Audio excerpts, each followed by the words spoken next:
Today we're looking at the Vanguard Total Stock Market ETF, VTI. We'll look at how much dividend income it provides each year, dividend yield, payment frequency, total performance, and the management fee. VTI is an ETF provided by Vanguard, who own and operate the fund. Vanguard are the ones who own the underlying shares in each of the individual companies. So when we buy shares in the ETF, we buy from Vanguard, who continually issue new units in an open-end fund, and not the individual company shares inside the ETF. VTI tracks the performance of the CRSP, US Total Stock Market Index, before fees, expenses, and tax.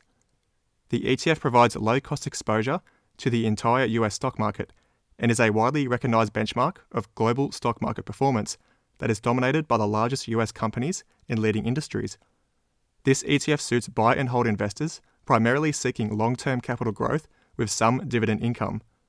It pays distributions, which are dividends from the ETF 4 times a year, with a yield of 1.35%, which would equate to $1,350 of dividend income for every $100,000 invested.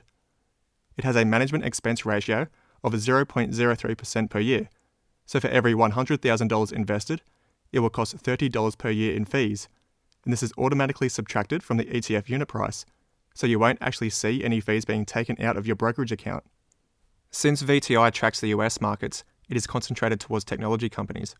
The largest portion of the fund at 32% is in tech, followed by consumer discretionary at 14%, industrial at 13%, with telecommunications, materials and real estate companies making up the smallest percentage of the fund under 3% each.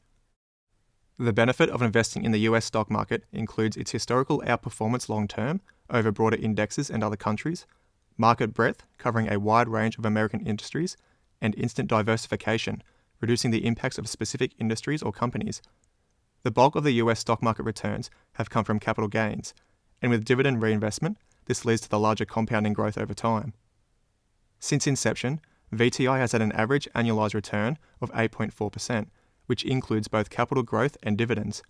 Past performance is no guarantee of future performance, but it's a good sign of improving business fundamentals, continually driving each individual stock higher within the ETF. With dividends reinvested, the cumulative returns become much better. Reinvesting these dividends creates a larger compounding effect, exponentially increasing our returns the longer we have our money in the fund. This is the approach I take investing for the long term, using ETFs to one day live off the investment portfolio as passive income through dividends or selling small parts of the position.